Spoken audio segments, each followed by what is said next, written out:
Hello বন্ধুরা, blogs রূপা চ্যানেলে আপনাদের সবাইকে স্বাগত। আজ আমি বানিয়েছি বাটার চিকেন মশলা রেসিপি বা বাটার রেসিপি। তো এই রেসিপিটা হচ্ছে কিন্তু খুবই অসাধারণ এবং খুবই কম সময়ের মধ্যেই রেডি করে নেওয়া যায়। এই রেসিপিটা কিন্তু নান, পরোটা, ফ্রায়েড রাইস, পোলাও সবের সাথেই কিন্তু খেতে খুবই অসাধারণ। তো এই রেসিপিটা যদি ভালো লাগে প্লিজ লাইক, শেয়ার, কমেন্ট করে পাশে থেকো এবং পুরো ভিডিওটা দেখতে থাকো, আমার সঙ্গে থাকো। তো দেখো, আমি এখানে বাটার চিকেন রেসিপিটা বানানোর জন্য প্রথমে 500 গ্রাম চিকেন নিয়েছি। তার মধ্যে 2 টেবিল চামচ লবণ দিয়েছি আর 1 টেবিল চামচ গোলমরিচের গুঁড়ো, আর দেব 1 টেবিল চামচ এখানে লঙ্কার গুঁড়ো, আর দেব 1 টেবিল চামচ রসুন বাটা আর 2 টেবিল চামচ টক দই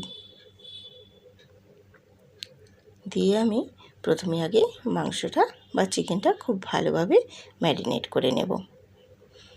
তো দেখো, আমি খুব ভালোভাবে মাখিয়ে এটা ম্যারিনেট করে নিচ্ছি। তো দেখো, আমি ম্যারিনেট করা হয়ে গেছে। তো এটা আমি এবারে ঢাকনা দিয়ে ঢেকে রেখে দেবো 30 মিনিট। খুব সুন্দর করে ম্যারিনেট করে নিয়ে আমি এবার ঢাকা দিয়ে ঢেকে দিলাম। ঢাকা দিয়ে ঢেকে রেখে দিয়ে আমি এবারে চলে যাব পরের স্টেপে। তো দেখো, আমি এবারে একটা মিক্সিং বোলের মধ্যে নিয়ে নিয়েছি 2 বড় সাইজের পেঁয়াজ কুচো, আর নিয়েছি কিছু আদা কুচো, আর নিয়েছি রসুন আর কাঁচা লঙ্কা দিয়ে একটা খুব ভালো মিহি পেস্ট বানিয়ে নেব। তো খুব সুন্দর করে দেখো একটা মিহি পেস্ট বানিয়ে নিয়েছি। মিহি পেস্টটা বানিয়ে নিয়ে এটা এবার আমি রেডি করে নিলাম একটা বাটির মধ্যে ঢেলে। এবারে আমি ওই মিক্সিং বোলের মধ্যে আবারও আমি দিয়ে দেব হাফ বাটি টক দই। তো হাফ বাটি টক দইটা দিয়ে খুব ভালোভাবে আমি ফেটিয়ে নেব। তো মিক্সিং জারের মধ্যে দিয়ে আমি টক দইটা খুব ভালোভাবে ফেটিয়ে নিয়েছি, দিয়ে আমি বাটিতে ঢেলে রেখে দিলাম। তো দেখো, আমার টক দই আর পুরো মশলাটা দুটোই রেডি হয়ে গেছে। এবারে যাওয়া যাক রান্নার দিকে। তো চলো পরের স্টেপে আমি দেখো এবারে একটা গ্যাসেতে কড়াই বসিয়ে দিয়ে পরিমাণ মতো তেল দিয়ে দিয়েছি। তেলটা খুব ভালো করে গরম করে নিয়ে আমি এবার ওর মধ্যে ম্যারিনেট করে রাখা চিকেনটা ফ্রাই করতে দেব। তো চিকেনটা দেখো খুব ভালোভাবে আমি নেড়ে চেড়ে খুব সুন্দর করে ফ্রাই করে নেব। তো চিকেনটা এইভাবে নাড়তে নাড়তে কিন্তু চিকেনের গা থেকে অনেক জল বেরিয়ে আসবে। জলটা কিন্তু শুকনো শুকনো করে নেড়ে চেড়ে ড্রাই করে নিতে হবে। যতক্ষণ না চিকেনের গা থেকে তেল বেরিয়ে আসছে ততক্ষণ পর্যন্ত কিন্তু খুব নেড়ে চেড়ে এটাকে ফ্রাই করে নিতে হবে। তো দেখো, আমার চিকেনটা এখনও ঠিক ড্রাই হয়নি বা এখনও তেল ছেড়ে বেরিয়ে আসেনি, তাই আমি আর একটু নাড়াচাড়া করে নিলাম। তো দেখো, এবারে আমার চিকেনের গা থেকে পুরো তেল ছেড়ে বেরিয়ে আসছে। ঠিক এইভাবে নেড়ে চেড়ে ফ্রাই করে নিতে হবে। দিয়ে এবার আমি দেখো চিকেনটা আমার খুব সুন্দর করে ফ্রাই হয়ে গেছে এবং তেলও ছেড়ে বেরিয়ে এসেছে। এই পর্যায়ে আমি এবারে চিকেনগুলো সব তুলে নেব। চিকেনগুলো আমি তুলে নিয়ে ওই চিকেন ভাজার তেলেতেই আমি এবার দিয়ে দেব বড় টেবিল চামচের 1 টেবিল চামচ বাটার। বাটারটা দিয়েও ওই তেলের সাথে খুব ভালোভাবে আমি মিশিয়ে নেব। আমি নেড়ে চেড়ে ওই তেল আর বাটারটা খুব ভালোভাবে মিশিয়ে নেব। মিশিয়ে নিয়ে আমি এবারে ওর মধ্যে দিয়ে দেব হাফ টেবিল চামচ চিনি। চিনিটা দিয়ে খুব ভালোভাবে আমি একটু ক্যারামেল করে নেব। তো দেখো, চিনিটার ক্যারামেল হয়ে আসলে এবারে দিয়ে দেবো আমি এর মধ্যে আদা, পেঁয়াজ, রসুন, কাঁচা লঙ্কা বাটার যে পেস্টটা দিয়ে একটু নেড়ে চেড়ে ফ্রাই করে নেব।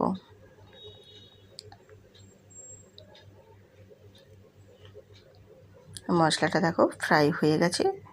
কিছুটা আমি এখানে নেড়ে চেড়ে একটু ফ্রাই করে নিয়ে এবারে ওর মধ্যে দিয়ে দেব স্বাদ মতো লবণ আর দেব রেড চিলি পাউডার, কালারটা যাতে খুব সুন্দরভাবে আসে।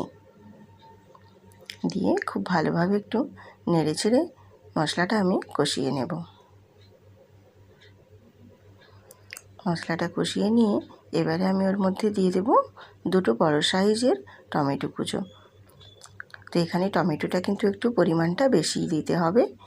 যদি বড় সাইজের টমেটো না হয় তাহলে 3টে দিতে পারো, যদি ছোট সাইজের হয়, আর বড় বড় হলে তো 2টো দিয়ে দিলেই ঠিক আছে। এবারে আমি ওর মধ্যে দেব 1/2 টেবিল চামচ হলুদের গুঁড়ো। এখানে হলুদের গুঁড়োটা খুব বেশি প্রয়োজন হয় না। তো 1/2 টেবিল চামচ দিয়ে হলুদের গুঁড়োটা দিয়ে খুব ভালোভাবে আমি এবারে নেড়ে চেড়ে কষিয়ে নেব। মশলার গা থেকে তেল বেরিয়েও এসেছে। এবারে আমি এই পর্যায়ে দিয়ে দেব ফেটানো টক দই। ফেটানো টক দইটা দিয়ে একটু নেড়ে চেড়ে নেব। নেড়ে চেড়ে নিয়ে একটু মশলার সাথে খুব ভালোভাবে কষিয়ে নিয়ে এবারে আমি দিয়ে দেবো ওর মধ্যে ভেজে রাখা চিকেনগুলোকে। তো দেখো আর মশলার সাথে টক দইটা খুব ভালোভাবে মিশিয়ে নিয়েছি। এবারে আমি চিকেনগুলো সব দিয়ে দিলাম। ভেজে রাখা চিকেনগুলো দিয়ে নেড়ে চেড়ে আমি মশলার সাথে খুব সুন্দর করে কষিয়ে নেব।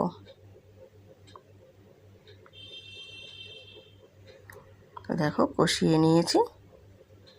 এবারে আমি ওই টক দই ধোয়ার বাটিটা দিয়ে একটু জল দিলাম, আর মিক্সিং বোলটা ধুয়েও আমি আরেকটু জল দিয়ে দেব। তো আমি এখানে পরিমাণ মতো একটু জল দিয়েছি, যাতে করে চিকেনগুলো খুব সুন্দর করে সেদ্ধ হয়ে যায়।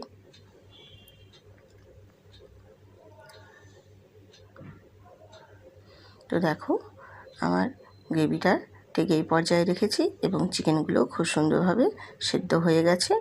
এবারে আমি হাতে একটু ঘষে নিয়ে কাসুরি মেথি ওপর থেকে ছড়িয়ে দিয়ে একটু নাড়াচাড়া করে দেব। কাসুরি মেথিটা দিয়ে আর খুব বেশি আমি নাড়াচাড়াও করব না, বা আর খুব বেশি ফোটানো। এই পর্যায়ে আমি এবারে গ্যাসের ফ্লেমটা অফ করে দেব। অফ করে দিয়ে আমি 2 মিনিটের মতো একটু ঢেকে রেখে দেব। তো দেখো আমি 2 মিনিট পরে ফিরে এসেছি। আমি একটা পাত্রে আমি চিকেন বাটারটা ঢেলে দিচ্ছি, বা বাটার চিকেনটা আমি একটা পাত্রে আলাদা করে তুলে নিচ্ছি। তো দেখো কতটাই সুন্দর হয়েছে। তো এইভাবে একবার বাড়িতে ট্রাই করে দেখো, নিশ্চয়ই ভালো লাগবে। আর যদি ভালো লাগে বন্ধু, প্লিজ লাইক শেয়ার কমেন্ট করে পাশে থেকো। এবারে আমি ওপর থেকে ছড়িয়ে দিলাম ফ্রেশ মালাই ক্রিম। তো ফ্রেশ মালাই ক্রিম যদি না হাতের কাছে থাকে তাহলে একটু বাটারও ওপর থেকে দিয়ে দিলে সেটাও কিন্তু খুব সুন্দর লাগে। তো এইভাবে আমার বাটার চিকেন মশলা রেসিপি পুরো রেডি। বন্ধুরা আবারও আসবো এরকম নতুন নতুন রেসিপি নিয়ে। সবাই সুস্থ থাকো, ভালো থাকো।